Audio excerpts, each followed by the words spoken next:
It was a game, looking back on, I felt we probably left it behind us, you know, we went 4 points up in extra time at one stage, and we should have just closed out the game, and that was disappointing, I suppose. But look, sport and football in particular is like that, you know, lads take it in different ways, and I always find that as soon as you can get back on the playing field, you go back to the club as quick as you can, and it is difficult, but you get on, and that's sport and that's life, and you get yourself ready and you think about what the next year has in store. Regardless of the competition, a win over your neighbours and current All-Ireland champions Dublin must have given the Kildare team a great mental boost. Yeah, it would have been, you know, it's hard to know. It's still only January, and Dublin probably in the same position as ourselves, you know, trying a few fringe players or new players and giving them game time as well.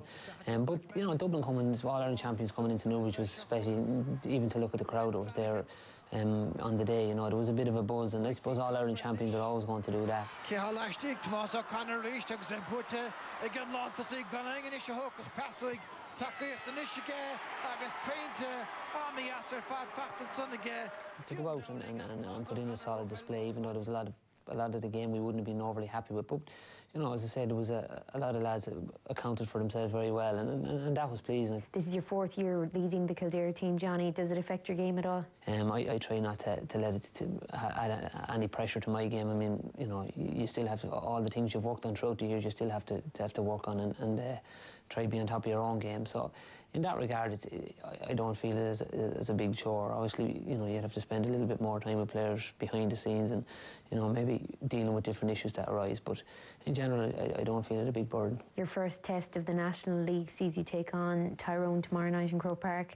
Your thoughts ahead of that meeting, Johnny? It's funny, you know, perception out there now after losing Brian Dooher and Brian McGuigan and Philip Jordan and lads like this, that Tyrone are going to be, you know, in the doldrums for years. It's funny, and just looking at them in the McKenna Cup, the team didn't stop. You know, there's a few young lads come in doing really well for themselves, and it's going to be a big challenge for us on Saturday night. And so hopefully we worry about our game and try to bring what we have to the table, and so it'll be very, very tight. And you know, if we have a couple of points to clear at the end, we'll be doing very well, and we'll be going home happy.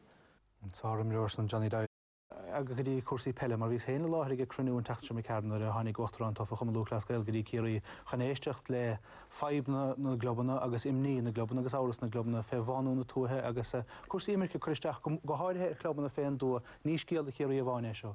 No, hashe timp na het fader agus fiúin tuis go bhfuil tú caintir kiri tá has go bhfuil gacham an hísa géirí heas fé láthir cum an sníim agus cum deirí nein agus hasise take le chéile sa is nascú le chéile mar club a bháin agus sníim deirí nein letar ar níis agus ní léon hasise chum an hénig íar go baile as go ténig an nócha leds hasise agus níl nobel an agus hasise dechar snachta go baile gan feici anmh catúach amachchas rud ag an dhéanamh. Ceantas an rud é dúach in grinús an ná tuigean muinte bhile lí an clíar lehas más meile ná tuigean siad na feibna sa féin dúmar bheith golóir clubban am le lí go mecha numacha fórna agus go mecha numacha mróí is bín a bhela aib go bhíonna cosán dearag freistal ar imróí.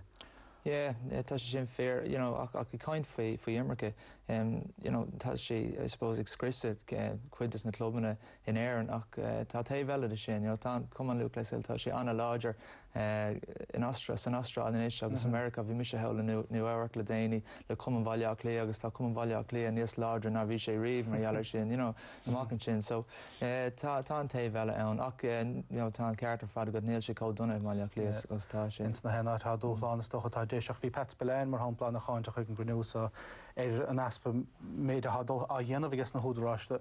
Cad leis a bheith faoi súló fardaí? Cad is féad, cad é ról nach chum lúch leiscail sa chása? Cad is féad le dhéanamh cad nach féad le dhéanamh? Cén size job an tá siad a gera ar a bachroú a ríd. Ní samsa bhúil siad an ná mór an imiis San Francisco le gáid agus chunig be méid peladóí bhíán agus Léamóné leis an agus fear practicúil stúmach má go dúte thug sé galón go gneann sé ggéhalach.